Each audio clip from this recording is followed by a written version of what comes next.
Hey, what's up guys? So if you've been following along on the 84 Interceptor, I've really gone out of my way to save the Yosh exhaust that were on it. It's a slip-on system. They're period correct. The look of them, it's kind of what was out there when I really first started getting into motorcycles, and it would really been a shame to get rid of them. So the problems we had was the main collar was basically what happened is the rivets gave up and the main collar was shifting. So what I did is I ran self-tapping. I've only got one in it right now, but I'm going to do another one or two just to make sure that never comes loose. And if you saw the earlier videos, this exhaust was just hammered to death and it was really hard to get off the bike. In fact, I had to fix the end of it because this got so tweaked taking it off the bike. I'm going to grind that down and then paint it, and I got to put some slots in here for the clamp. But basically, you know, the steel was structurally really strong. There was no rust on it. It was just the aluminum parts, the cans. So the first step, as I said, was getting these solid and then repairing the cans. Now this is the right side, and there was some definite road rash, road trauma on it. And what I did first before I sent it anywhere is I ground it down as best as I could. And you probably can't see on camera, but it's still a little bit visible right there, really minor. I ground it down and smoothed it out, and then I sent both the cans out to be polished professionally.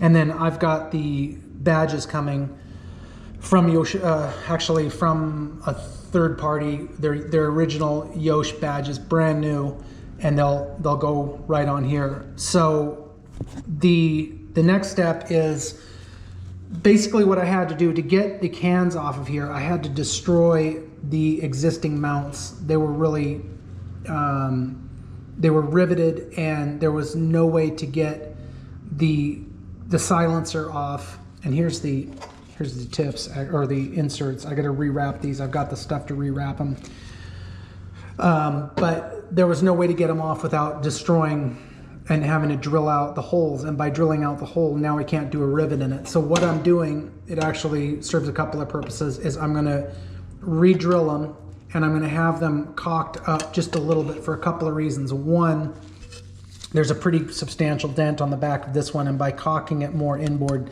it'll be less visible. You won't be able to see it. And you know, of course, then the mounting holes for the Yosh badges will be higher, but what I can do is just bring the badge down and then re-drill new holes for it, and nobody will ever know. So I've recocked it a little bit, I've marked it, and then what I'm going to do is drill. I didn't want to put rivets back in because rivets are just kind of lame. They always wear out. I'm going to drill it and tap it. That's what I'll do on video here. And then I've got some neat looking, kind of a stock looking screw for it, bolt, that'll go in it. And if you look at this one I've already done. And so there's 3 of them just threaded in. So right now what I'll do is I'll drill one and tap it. And if I fail spectacularly, it'll be on camera. You guys can all laugh at me. So I just got a new shelf rack in, so it's a little bit crazy here right now. So let's see, I've got to have it cocked up, so it's gonna go. I'm gonna drill it right here. Now the key is getting it as level and straight going down as possible, because the bolt's going to be going in. And here we go. And we want the bolt to go in as straight and level as possible too.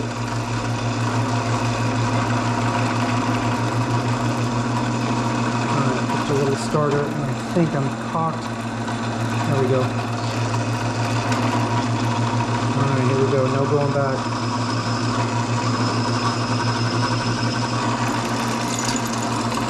Up there we go. Alright. And as far as how far down I'm going to go, obviously I need the tap bit to obviously cut the threads. But there's a lot of it at the start that would bottom out, and the problem is if it bottoms out when I'm cutting the threads, it's going to strip the threads I just made. So I don't want to go too far. I don't want to go all the way through the other side.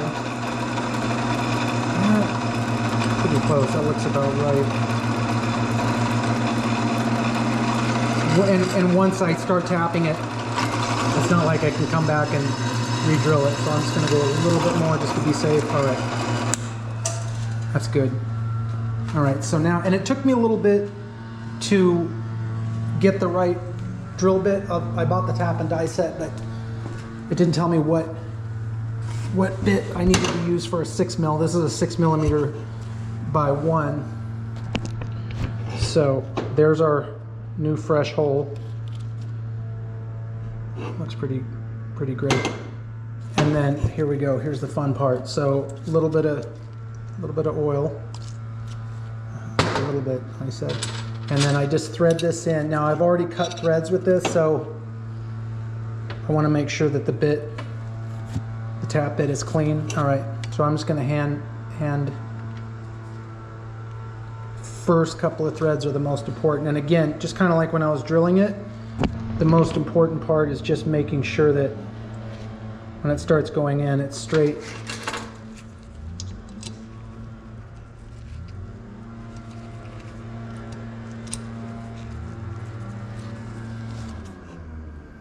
Really, a lot of this is just by feel. And I want to make sure to push down. And again, see now right there, I don't think I'm straight. There we go. Now these bits are pretty strong, and I'm going through aluminum.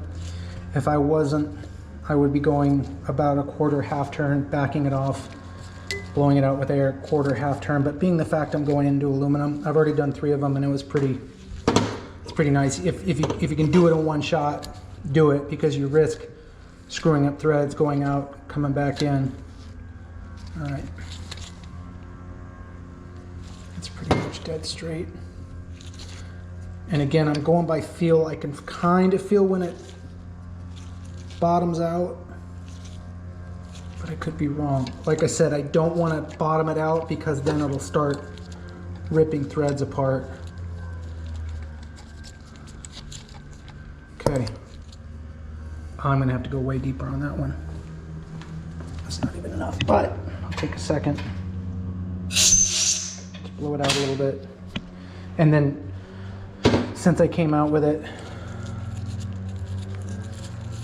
clean off the bit a little bit. You don't want an errant piece of metal on there cutting its own rogue thread. So here, go in until it stops. A little more oil.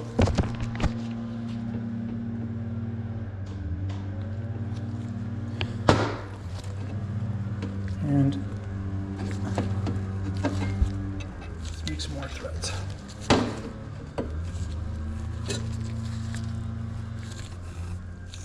I actually can see a part on the die bit, kind of where it stopped on the last one. I think that's right about there. Okay, come back out.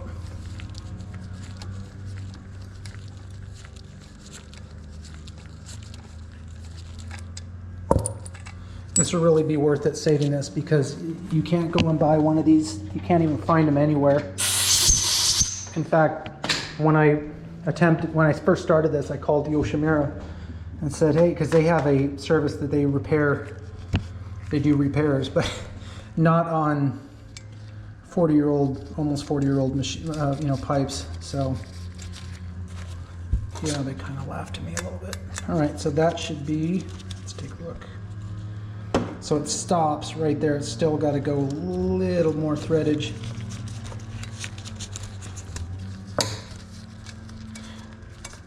Try it again, a little more oil.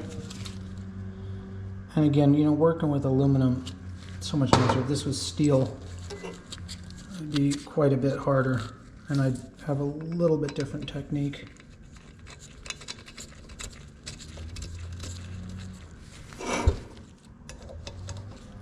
This is the 4th one out of 6.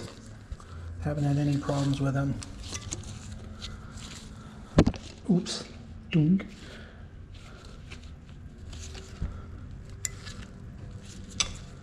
That's a very awkward part to, it's not like I can stick this thing in a vise. I don't want to. I don't want to ding it or bend the pipes.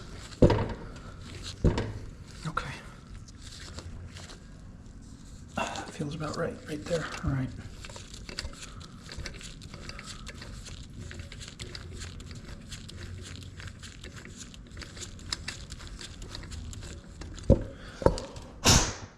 The Jeff compressor. All right.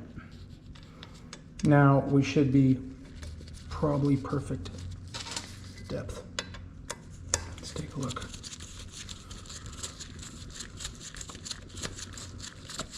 Yeah, that's ideal right there. Boom, bam. Then I'll use a little bit of thread locker when I put them together. And that's that.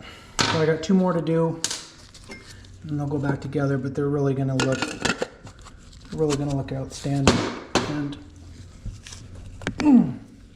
gotta twist it a little bit. Get it? There we go.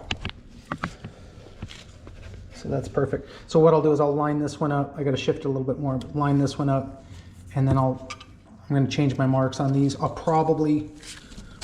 I'll do is probably drill them with the can on. That way, if the clearance is all good, won't be any surprises when I go to put them together later. So that's that. All right, guys, thanks for tuning in. Take care.